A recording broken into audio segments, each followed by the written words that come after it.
Sure, I'll start sharing my screen just to check if everything works fine. Let me know if you can see my screen.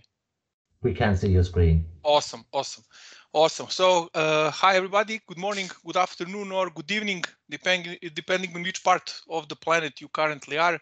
It's 7 p.m. here in Austria, and welcome to Global Power BI Bootcamp from my side. And first of all, I'm extremely happy to be part of this event. And today we will dive deep into different challenges related to Power BI performance. I will show you what are the deadly sins when it comes to performance and how to avoid taking this road to hell. So before we start, let me just briefly introduce myself. My name is Nikola Ilic. I'm originally from Belgrade in Serbia, but for the last 5 years, I live in a beautiful city of Salzburg in Austria, where I work as a business intelligence developer at company ITSP Services. Living in Salzburg was the reason why I've chosen my nickname Data Mozart. I guess you all know that Salzburg is worldly famous as a birthplace of Wolfgang Amadeus Mozart, so I was brave enough to use his last name as part of my nickname. And that's why my motto is make music from your data. You can find me on web. I'm regularly blogging at data-mozart.com. I'm also pretty active on LinkedIn and Twitter, so feel free to connect if you like. Other than that, I'm a Microsoft Data Platform MVP and Microsoft Certified Trainer. Privately, father of 2 little kids and true football and Barca fan, as you can conclude looking at the photo on your screens. Okay, so let me be honest with you. Creating a Power BI report may look like, so you import the data, set those nice colorful visuals, and your shiny dashboard is ready. However, one day you receive a phone call from the report user who complains that her or his Power BI report is slow.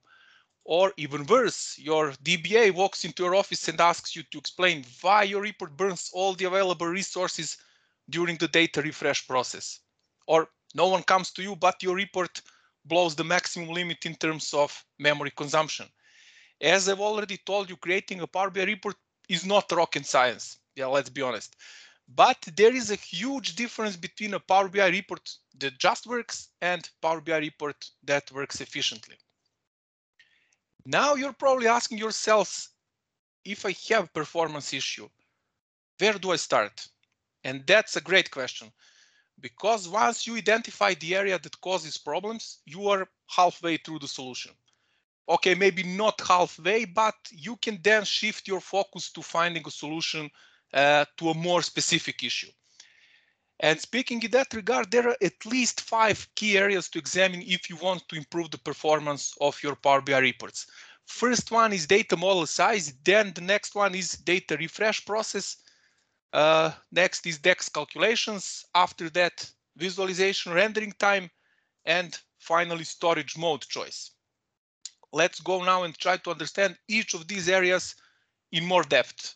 I'll show you some potential caveats. Of course, we don't have enough time, and this is a so broad topic to go deep into each of those items, but I will show you, as I said, some potential caveats and how you can avoid or overcome them. And I also share with you some best practices for getting the maximum performance from your Power BI report in multiple different scenarios. Okay, so the first thing I would like to discuss is your data model size. It's so important that in certain scenarios, for example, when you are on Power BI Pro license, which has a 1 gigabyte limit size per data set, your solution simply can't be used if you reach that limit. And data model size also affects our second talking point, the data refresh process. As you may assume, the larger the model, the more time and resources needed for the data refresh. Basically, tabular model, which works in the background of Power BI analysis services and Excel Power Pivot, its speed is based on keeping data in memory. Thus, the smaller the memory footprint of your data model, the faster it will be. Now, to understand what affects your data model size, we need to lay some theoretical background. First of all, when you choose import mode for your data in Power BI, data is being stored in a columnar database called Vertipack. Vertipack keeps the snapshot of your data in memory. And this snapshot can be then refreshed periodically from the original data source. So to understand how things work in the background, of course, from the high level perspective, you should be able to distinguish between formula engine and storage engine, two key components of the underlying architecture. Formula engine represents the brain of Power BI. It translates your DAX to a specific query plan that consists of different physical operations such as joins, filtering conditions, aggregations, and so on. On the other side, storage engine represents the muscles of Power BI, as it literally physically goes through the data stored in the tabular model. So if storage engine needs to dig through massive amounts of data, it would obviously need more time and resources. So I'll give you one analogy. Imagine that you have to find a book in your old attic. So what do you think? Would it be faster and easier to find it if you have just, a few items around, or if the attic is in mess and full of all kinds of stuff? I guess you all know the answer. So optimizing data model size is a wide topic that I have a separate session dedicated exclusively to this topic. So let me just list here best practices related to a data model size optimization. First one is reduce the data you are importing in your data model and keep only those rows and columns your users really need in the report. That means remove unnecessary columns. Also, that means remove unnecessary rows. How do you remove unnecessary rows? Maybe you don't need to import data from last 5 years, but only 2. Then you simply don't import this data that is unnecessary. Next, try to reduce column cardinality whenever possible. In most cases, VertiPack will use hash encoding to build a dictionary of values in your column. And the lower the cardinality, the smaller the dictionary, and consequentially it takes less memory. So if you don't need data on a level of granularity, for example, lower than day, then remove time portion of the data, and that will significantly reduce the size of that column. I'll show you in a few minutes in one example what I'm talking about.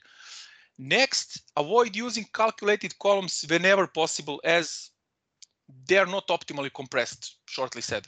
Instead, if you need to perform some calculations, try to push all of them to a data source like SQL database, for example, or perform them using Power Query Editor. Next, disable auto date time option for data loading, as this will remove a bunch of automatically created hidden date tables in the background. Instead, always create a proper date or calendar dimension in your data model. Okay, so let me show you one of these points in action. So I will switch to Power BI Desktop, and let me just do it like this. Okay, and here I have one visual that shows total number of distinct values in my date TM start UTC column within the chats table. Okay, so if I go to external tools and open DAX Studio, for those of you who are maybe not familiar, DAX Studio is a fantastic free tool, and you should start using it if you're not using it at the moment. So you should definitely start using it. It will significantly improve your Power BI development. So one of the coolest features in DAX Studio is VertiPack Analyzer that can give you a short overview about the key metrics behind your data model. So if I go here to Advanced tab, so here, and I click on View Metrics, that will show me some numbers here. And let me just briefly walk you through those numbers. So you see all the tables from our data model. You see the maximum cardinality, table size. Just for the sake of clarity, all those numbers are in bytes. So we can see that chats table takes around something slightly more than half of gig, so 550 megabytes. Dictionary size and different other stuff. If I click on this small arrow next to a table name, I can see all those numbers broken down on a column level. And I can immediately see that the most expensive column in my table and in my whole data model is date TM start UTC, which has a cardinality of almost 9 million. and size of this column is 454 megabytes. So 454 megabytes, just remember this value. Basically, this number here, column size, is just a simple sum of those three. So data size, dictionary size, because VertiPack needs to build dictionary for non-integer values, and hierarchy size. So when you do a sum of those three, you get this total number of column size. So 454 megabytes. Why is so big? Let me go back to Power BI Desktop and I'll show you. Let's go to Power Query Editor. And let me show you this column. So you see that this column goes to a second level of precision. Now in 90, I would say 95, 96% of cases, their level granularity is completely fine for all your reporting needs. So let's check what will happen if we get rid of this time portion here. So I will just change type of my column from date time to date. Okay, and I will hit close and apply. We'll need to wait a few seconds for Power BI to reload the data and recreate the data model. So we have around 9 million rows. It will take maybe 20, 30 seconds. And after that, I will go again to DAX Studio to check what happened after this adjustment. Because if your users don't need to perform any kind of analysis on second level, and I believe they're not, you are good to go with data type instead of date time. So let's check the difference.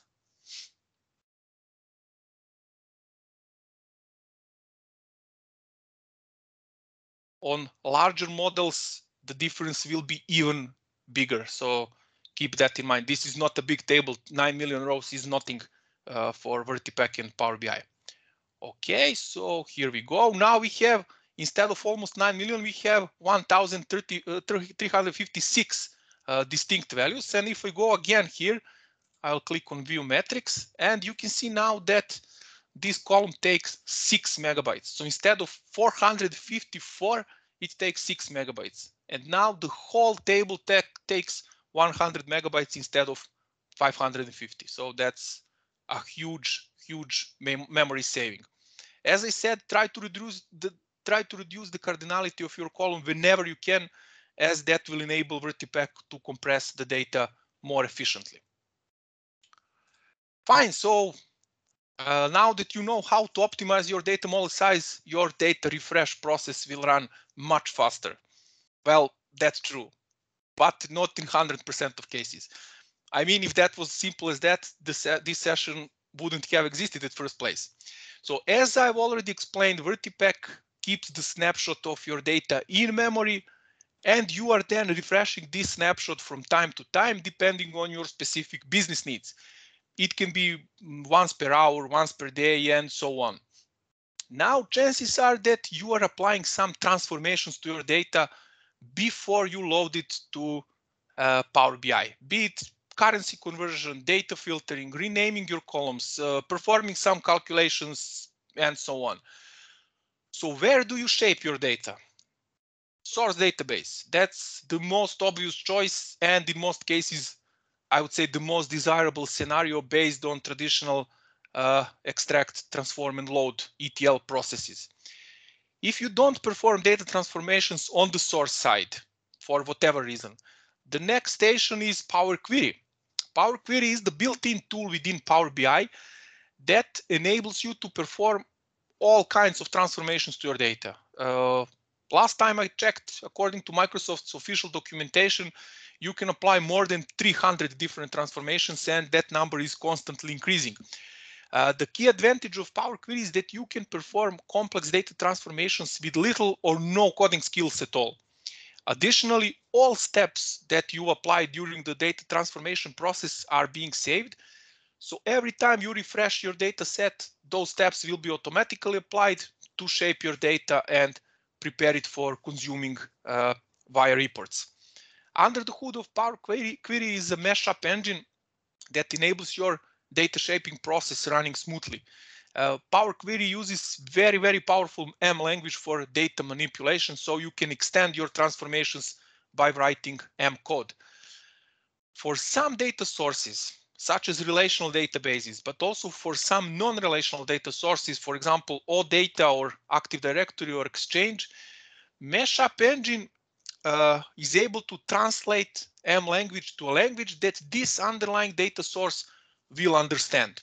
In most cases, let's say in 99% of cases, it's SQL. And by pushing those complex calculations and transformations directly to a source, Power Query leverages capabilities of those robust relational database engines that are built to cope with large volumes of data in the most efficient way. And that ability of Power Query's mashup engine to create one single SQL statement, combining all M statements behind your transformations, is what we call query folding. Or let's make it simple. If the mashup engine is able to generate a single SQL query that is going to be executed on the data source side, we say that the query folds. Query folding is, again, extremely important feature in Power BI, and as such also deserves a separate session to get familiar with all its capabilities and limitations. However, I want to show today one simple example how this feature may increase or decrease efficiency of your data refresh process. So let's go again to Power BI Desktop. And here you can see that I have a fact table from Contoso database, sample database that contains 12.6 million rows. Now I want to apply some transformations to my data. So this is the table, and let me show you. If I go to count rows, you will see that it has 12.6 million rows. Now let's do some transformations here. And first of all, I will expand dim customer table and take first name, last name, and gender from customer table. Then I want to, for example, make all first names uppercased. Then I want to get rid of time portion here in my date column. So I will change type, and instead of date time, I will use date.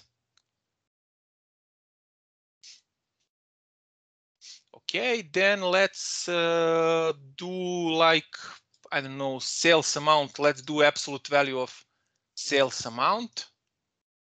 Okay, this is just for the demo purpose, of course. Yeah, some calculations doesn't make any sense, but just to show you the significance of query folding feature. Next, let's say that I want to keep only those rows where total cost is greater than 5. Then I will, for example, remove this ETL load ID column. Then I will do some replacement. For example, in gender column, I want to replace value M with male. And finally, let's keep some only rows where sales amount is greater than 300. Okay, that's it, I think. And if you do right click on this last step here in applied steps, so let me just zoom it a little bit. If I right click on the last step here, I will see this view native query option enabled. That means in almost all cases that your query folds, so that this can be translated to a SQL. So if I click on view native query and expand this window, I can see one single SQL statement that was generated by Mashup Engine. You can see some of our transformations here translated to SQL, like our last filter where sales amount is greater than 300. For example, total cost is greater than 5. Let's find some more of them. For example, here we are replacing, so it's translated to replace this equal function. ABS is for absolute value. So this query folds. And if I go, sorry, I forgot to hit close and apply. I will hit close and apply, and let's wait for Power BI to apply those changes and see what's happened. Let me just check how long it will take. I think it shouldn't take more than maybe 20-30 seconds to reload the data.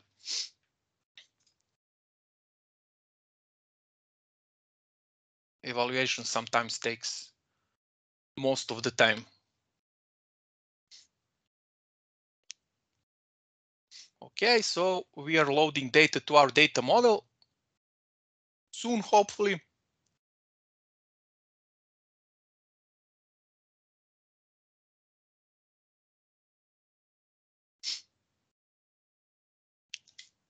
Yeah, Power BI doesn't want to work on weekends. So sometimes it takes a while.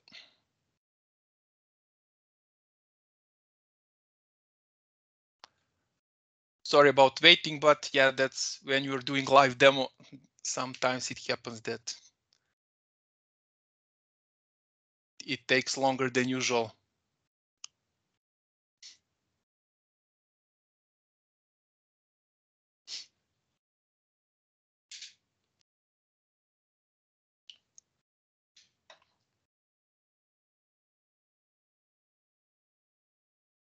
Let's try again. Yeah, something happened, probably some process in the background, never mind. Let me check just, okay, so all the steps are here, close and apply. Let's hope that Power BI gods will be with us now.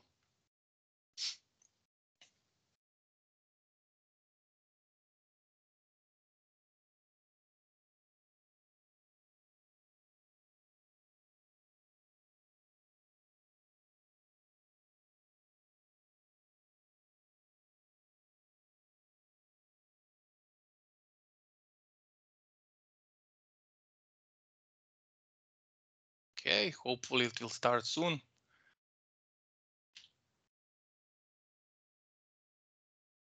Let's check if we can do something.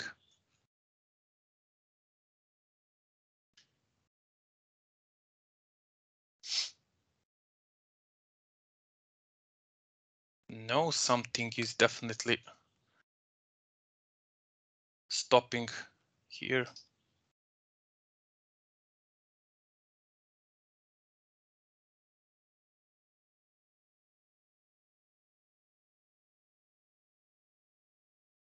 Okay, I will leave this working and let's go. Let's proceed further and we will go back here. So I want to show you the difference on this, but let's wait for a few minutes. Maybe Power BI will work in the meantime.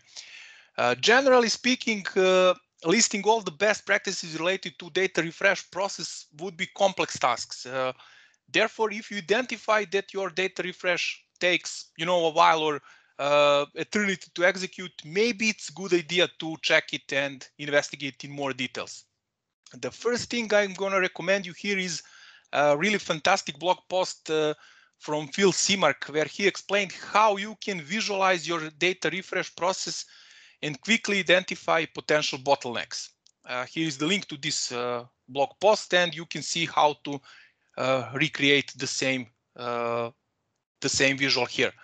Some general best practices in order to speed up data refresh process in general and keep query folding in place would be push calculations and transformations as close to a data source as possible. For example, if you have permission to create a database objects, you can encapsulate all the necessary transformations in the database view and then import this view into Power BI. Views, same as tables, are foldable objects by default. Then query folding is not all or nothing operation. That means if you have, let's say, 10 transformation steps within Power Query and your query folds until 6th step, you will still get some benefit from partial query folding. However, once the query folding is broken, it can't be achieved anymore.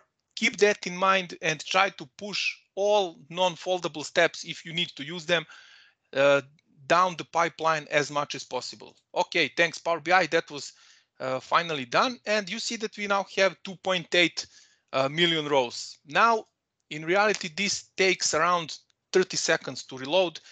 I can't prove this for this demo because it took longer, but nevertheless, let me show you how long it will take when we break query folding. So now we had a query folding in place.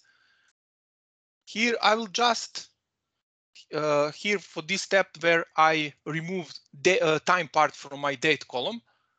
Let me just delete it, and I do exactly the same. So I will apply exactly the same transformation.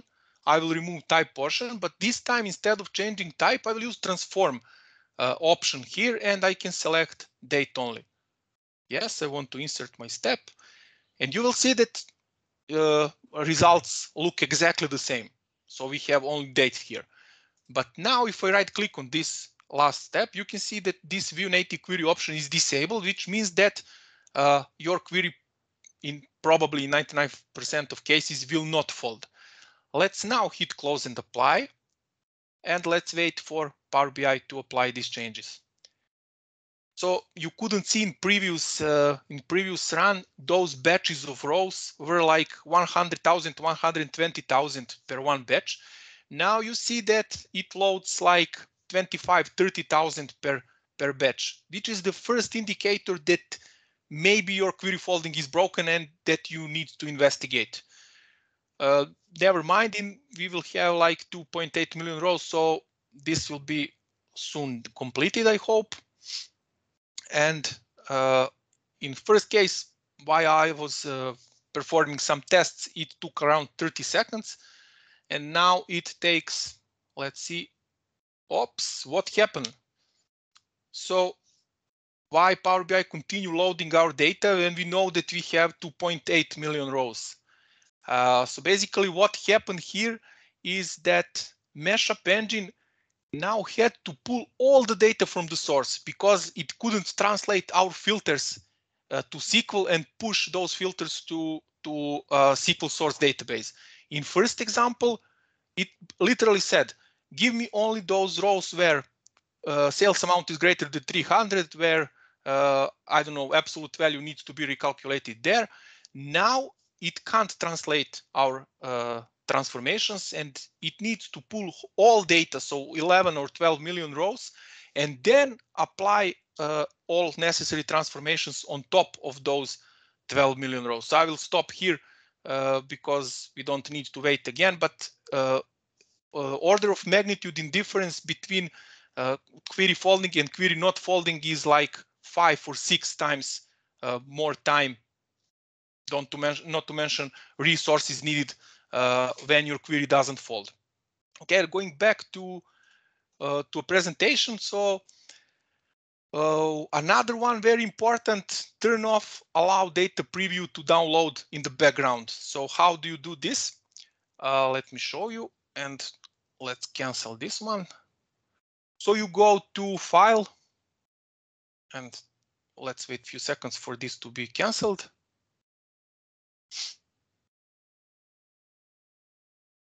Discard, and if I go to file, options and settings and options, so I'll show you now. Under current file and data load, you have this option, allow data previews to download in the background. So you should uncheck this. Why? Well, when you are in Power Query Editor, you see preview of the data for every transformation step you applied. So when you hit the refresh, it's not only the amount of data that gets loaded into your data set, but also a whole bunch of different queries to refresh this preview. And in some situations, these queries take more time than loading data itself. So always turn off this background data option. And one important disclaimer here for this last thing that I mentioned, this is happening only in Power BI Desktop. Just keep that in mind. If I have to choose one single rule regarding data refresh process, and let me call it a golden rule, that would be data should be transformed as far upstream as possible and as far downstream as necessary. It's not my sentence. I picked that from Matthew Roche from Microsoft. And yeah, keep that sentence always in mind and try to apply whenever possible. Now, hopefully we are done with the background scenes and we are slowly navigating to user interface. And honestly, that is the area of Power BI where performance issues are easiest to spot. I'm sure that sooner rather than later, someone will come to you and say, hey, why is my report so slow? Of course, there can be a whole bunch of potential reasons, but let's focus on a few that are most often guilty for the bad user experience caused by slowness. So once you import the data in Power BI, I assume you will start writing DAX measures to satisfy different business requests. For example, you need to provide business decision makers with the metrics such as the number of unique customers, top performing products, running totals of the sales amount, and so on. The beauty of DAX, and I intentionally put that under quotes, so the beauty of DAX is that you can achieve the same result in multiple different ways. I will definitely not go deep into DAX logic in this session, explaining filter contexts, things like that, as there are many people around who know DAX much better than I will ever know, and this is too important topic to be covered in a few minutes. However, there are few certain situations that I noticed where little nuances in your DAX formulas can take you in a direction that you wish to avoid. So let me show you one basic example of how misusing DAX calculations can cause a significant performance decrease in your Power BI report. Okay, so let me go back to my Power BI desktop. And here I'm just showing the measure total orders, which is distinct counts from my filtered sales table of sales order number. And if you recall from the previous demo, those are all the sales with amount greater than 300. So that's the last filter we applied. So all, and I'm grouping them by date. So you can see that on, for example, January 1st, 2007, we had 1,627, let's call them large orders or big orders. Now, if I go to DAX Studio, so let me show you here, I'll go to home and turn on server timings. Let's reconnect here. Okay, and here I have some DAX measures written. So total unique orders show me all orders, so not just large orders. If I want to filter only large orders, I can use this measure. I can write this measure. Let me just zoom it a little bit using filter function. And this here I say, filter my online sales table and give me only those rows where sales amount is greater than 300. So let's turn on server timings and let's execute this measure. Click run with clearing cache before that. And you will see that it will take some time. So, and you can immediately see that something is wrong with this measure. So what's wrong with this measure? This measure will return correct results. I will show you later. And the question is, why is it so slow? So it still works. You can follow the current time here in the bottom right corner. And once it's finished, I will show you in more depth what happened in the background. Okay, so it completed. Let me show you results. So you see that our results are exactly the same as in Power BI. And if I turn on server timings, you can see that this measure took 42 seconds to execute. 42 seconds to execute. And if I go row by row, I can see that, yeah, so each query generated by the formula engine was quite fast, around 30, 40 milliseconds. But there were, look, 1,097 of them, 1,097 of them. So basically what happened here, formula engine, for every materialized table of data returned by storage engine, it ran a distinct count against, as you see here, distinct count. So against each set of data specified in our filter condition, date by date. So for each date. So one query was ran for each date. Now, I guess you assume that, of course, there has to be a more optimal way to obtain these same results. So let me show you another example of this measure that should return the same result. So I will again run this query. And this time it took 175 milliseconds. And let me show you the difference. So here, instead of filtering whole table, I'm removing filters from this table, and I keep filter only on sales amount column. So I'm filtering on column, not on table, but on a column. And here I say greater than 300. If we go to results, again, you see that we get exactly the same outcome here, if way more optimal way. That's another way to write this exactly the same measure without wrapping this filter condition with filter and all. But basically what will happen here is that basically if you don't write, Vertipack will implicitly wrap your syntax with this, with filter and all. This is just a syntax sugar, so you can write it like this. It also took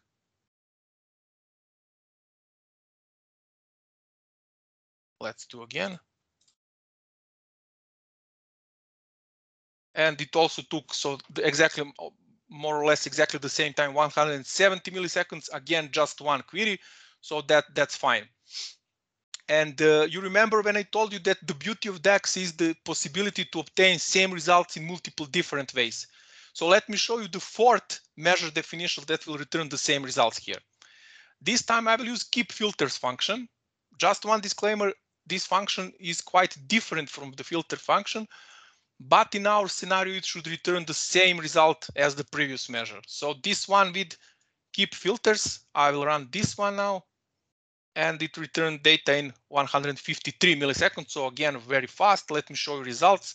Again, we get exactly the same results. So as you witnessed, we could have written one DAX measure to get the same results in at least 4 different ways. And this was just a basic example. Just imagine what can happen in more complex measures. But I think you could have seen the possible implications to performance. Key takeaway from this scene is don't filter tables, filter columns instead. Well, this one is the most obvious scene. When your report page renders slow, you can bet that the report consumers will complain about the poor experience and ask you to do something, of course. So let's check what can be a root cause of the slow rendering. First of all, Power BI Desktop offers quite handy built-in feature called Performance Analyzer. Performance Analyzer enables you to capture performance metrics for every single visual on the report page. The rule of thumb is the more visuals you have on your page, the longer time would be needed to render this page. And I'll show you in a few minutes how this looks in reality. Okay, going back to Power BI Desktop, and here I have some nice cards showing me different figures related to performance of my company, Contoso company. And let's turn on Performance Analyzer and check rendering time for each visual on the report page. Truth to be said, to have completely correct results and exclude the data about the visuals that Power BI already loaded into memory, we should create a blank page in the report, save our PBX file with that blank page as the one that is displayed once the report is opened, and reopen the file to kick off from this blank page. However, I will not waste time on this now, as I believe results will be quite close, even if I just stop and start Performance Analyzer again. Okay, so if I now refresh my visuals, there are different metrics that Performance Analyzer captures. So let's go and sort report elements. We can do this here. You have an option to sort this, and I want to sort by total time in descending order. So I can immediately spot the slowest element on my report page. And if I click on this card, I can see that DAX query took only 6 milliseconds to execute. And visual display also some trivial value, 13 milliseconds. That's irrelevant, completely irrelevant. And I see this huge number for other. Now you're probably asking yourselves, what the heck this other means? And this is a great question, so let me answer it. Other means how long did specific visual had to wait for other actions to be handled. So don't forget that Formula Engine works in a single-threaded way, so it can't generate the separate DEX query for multiple visuals in parallel. So here you see that the slowest visual took 757 milliseconds to execute. I will clear this and stop for the moment. And let me show you on this example how you can improve the performance of the report rendering time without violating the original report look. So the idea came from Chris Hamill from Microsoft, who explained in details how you can do in his blog. Basically here, instead of having 10 card visuals like on the previous page, and each of them displaying a single value, now I have two metrics visuals, so two metrics, instead of these 10 card visuals. And with little effort for proper formatting, I can achieve exactly the same look and feel of my report as in previous scenario, as in previous page. But let's start recording now and let's refresh those visuals.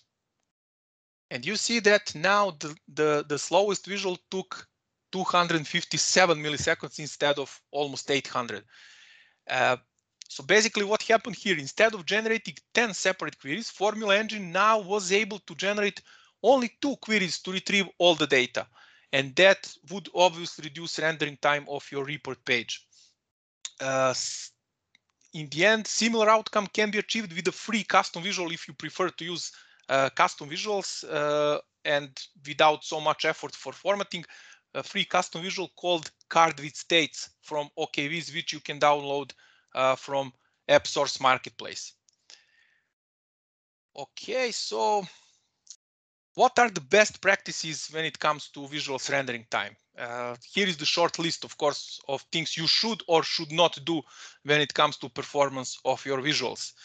First one, reduce the number of visuals on your report page. If you don't need a visual, simply remove it from the page. Also, having multiple non-data related objects such as shapes or text boxes or icons will also impact rendering time.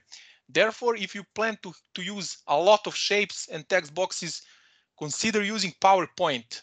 There, you can create your desirable page design with all those nice icons and shapes and text boxes. Save this as an image and then set this image as a page background in Power BI. That's only one thing instead of using multiple different things. Then reducing the number of visuals on your report page also means that, like in our example, if you have a possibility to satisfy the business request by generating 1 DEX query instead of 5, you should tend to do it whenever possible, of course. Then try to display data at a high level of grain. What that means, Vertipack is brilliant in vertical aggregations, but performs much worse on a detailed level reporting. With that in mind, if you have, let's say, table with 20,000 rows and some measures being calculated for each row, you should be better off keeping this high level detail by taking advantage of, for example, drill through feature. So you should display aggregated data in the table by default and then give user a possibility to drill through to a specific row if necessary. Also, if you have a lot of visuals on the page and don't necessarily need mutual interactions between them, such as cross-filtering, you should simply disable cross-filtering option.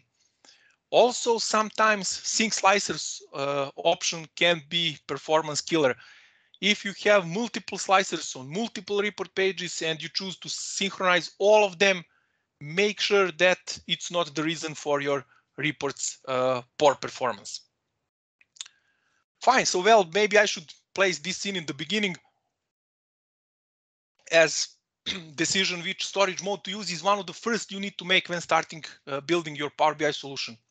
However, I've intentionally left it for the closing part of the session, and I've had a good reason for doing this. I saw a lot of cases when someone thought that poor report performance can be improved by switching to a direct query mode and leveraging capabilities of robust database management systems that are built to efficiently cope with large amounts of data. Oh, how wrong is that assumption? I mean, those systems are built to cope with large amounts of data, but in completely different scenarios. So before I explain why you should avoid using direct query, let me first explain what is a direct query at all. So when you choose a direct query storage mode for your tables, this means that the data is being retrieved from the data source at the query time. And this also means that your data lives in the original data source before, during, and after the query execution.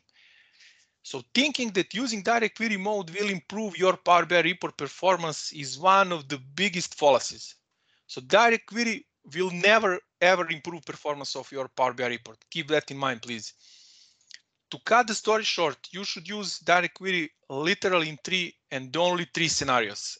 First one, your data size is so large that you simply can't import it in Power BI. For Pro licenses, I think I mentioned it, it's 1 gigabyte per data set. For Premium, I think this should not be an issue at all.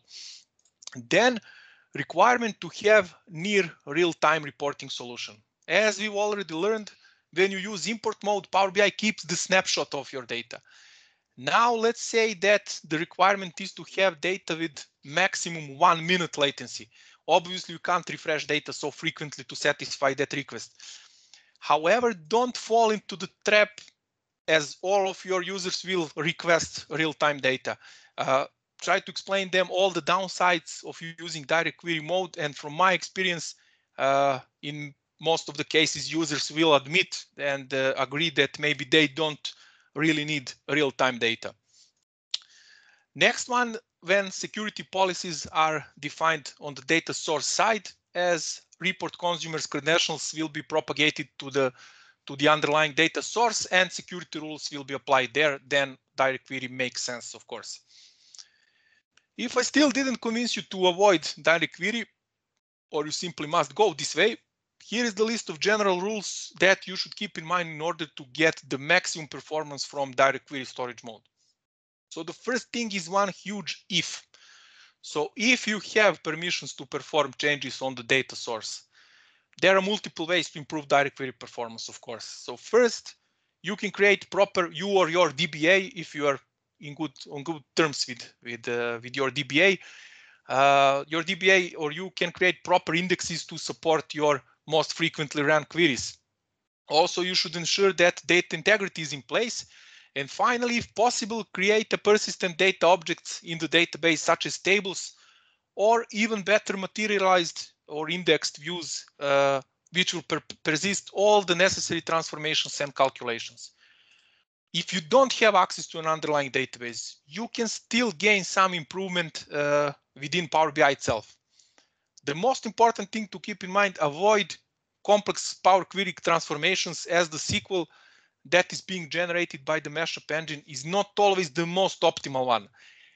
It is correct SQL, it will return correct results, but often is not the most efficient one. If you need to use calculated columns, try to push their creation on the source database and keep them persistent, for example, in materialized views. Then also avoid complex DAX measures. As your DAX statement in the end needs to be translated to a SQL, keep in mind that this process can produce expensive SQL queries. Again, whenever possible, perform all your calculations on the source side. Next one, avoid relationships on GUID columns. What are GUIDs? Unique identifier data type, supported by almost every relational database management system, but Power BI doesn't support this data type and needs to apply some data conversion during the query execution, which affects the performance. The solution here is to convert this data type within source database before Power BI generates its own queries. Limit parallelism whenever possible. You can define the maximum number of connections that direct query can open at the same time. So how can you do this? Let me show you. We don't need performance analyzer anymore. If we go to options and settings and options, and I can go to current file and publish dataset settings. Here you see that you can define maximum connections per data source. By default, it's 10. You can adjust that if you need, of course. Next one, you should check assume referential integrity option. That will enable using inner joins instead of outer joins, which in theory should be more performant on the SQL side, and that can improve the overall query performance. Of course, as a prerequisite, you should have referential integrity in place within your source database. So let me show you how you check this option, assume referential integrity. If I go to model view and I will right click on this relation properties, and here you have this option, assume referential integrity. It's grayed out here because I'm not using direct query storage mode, but once your tables are in direct query storage mode, this option can be checked, and Power BI will generate inner joins instead of outer joins. To conclude, the best practice regarding direct query storage mode is avoid direct query if possible. That's the best practice. We covered a lot, and this talk is probably more suitable for at least 90 minutes duration, but let's wrap up the key takeaways from our today's session. And I want you to, I call this Monday to-do list. So when you go to your job on Monday, just apply these best practices and you will not go to hell. Joking aside, of course. So the key thing is to identify which part or which parts of your Power BI solution don't perform well. If your data model size is large, consider removing unnecessary rows and columns and try to reduce column cardinality. For example, as you saw in our demo, by removing time portion from your timestamp columns. If your data refresh process takes a while, check if the query folding is in place. In case that you identify the step that breaks query folding and you need to keep it in your data transformation process, try to push it down the transformation pipeline as much as possible. Be careful and be mindful when you write DAX to enhance your data model with additional columns and measures. For example, if you need to filter the data, always filter columns and not whole tables. Also use iterator functions carefully as they will apply your calculations row by row. That can cause performance issues in larger models. If your report page renders slowly, try to reduce the number of visuals on it. Use Performance Analyzer to identify bottlenecks and don't use many visuals that calculate single values such as card visuals, for example. Finally, stay away from direct query storage mode if possible and use it in only those 3 scenarios that we've already discussed. So you should keep in mind each of these points, of course, but if you ask me, one of them is slightly more significant. And that is the number 1. So identifying which part of your Power BI solution is the root of the performance issues will help you to focus on solving a specific problem rather than wasting time on less important stuff. So that's it for me. You know what they say, the road to hell is paved with good intentions. So now that you know what are the deadly sins when it comes to Power BI performance, you may get your redemption by avoiding committing them again.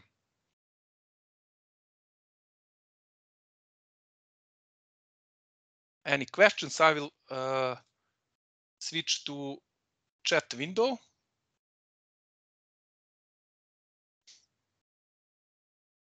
Let me just walk through. Okay, no, dobro večer, Romulus. Thanks. Oh, hello, Argentina. Okay. Sheila asked, does change type break the fold? It depends. So, for example, I will show you now.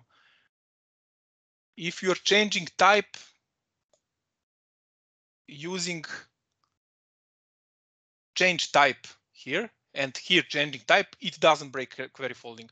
But if you use transform and then keeping date only, I don't have this option because I already changed to date only. If you use transform here, then it will break query folding. So it depends. Yes, okay, yeah, once again, apologize for this demo that took a while. It just happens sometimes.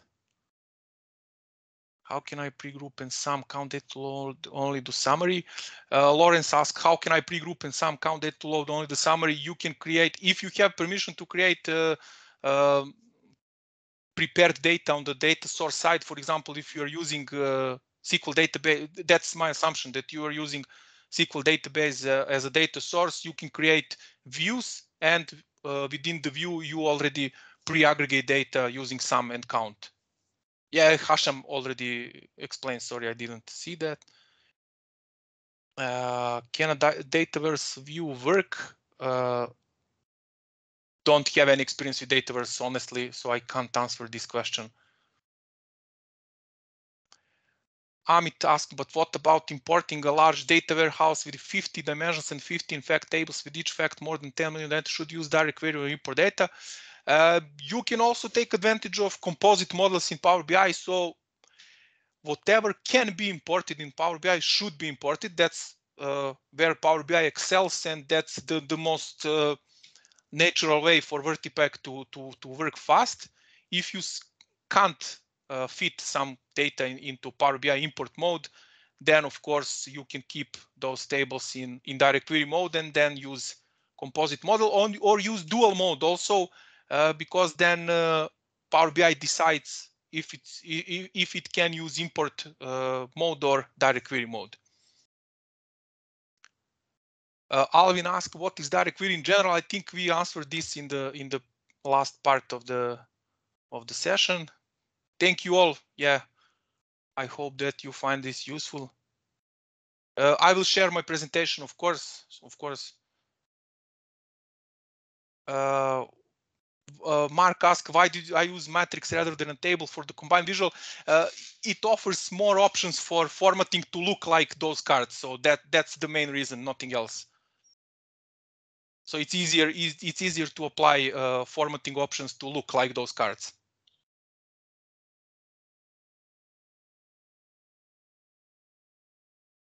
If there are any questions, I hope I didn't skip anything. Let me just look again.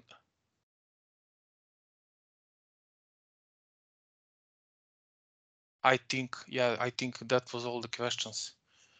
Yeah, thank you all, and once again apologize for this demo when you're doing live. Yeah, that happens sometimes, but take care of query folding. It's so important and powerful feature. For premium, yeah, you are good to go. Don't worry. Naresh asked, I have premium, so what is the limit of data that I can import? I'm not sure the exact number. It's some really big number per workspace, so I think you can't hit that limit.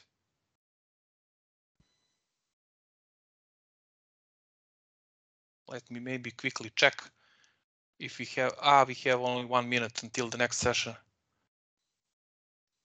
I'll check and post in the chat after we finish. I'll check the exact number for the premium workspace.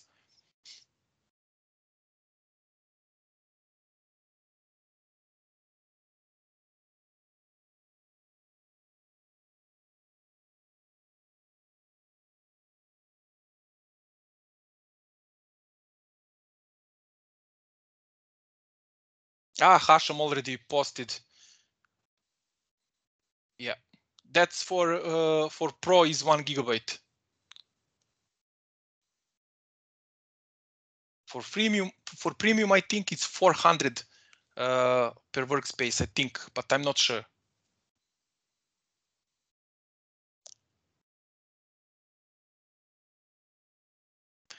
Thank you again, Timanta. Good luck with your session, and thanks again for attending the session, and all the best. Enjoy the rest of the Power BI Bootcamp. Thank you, Nicola.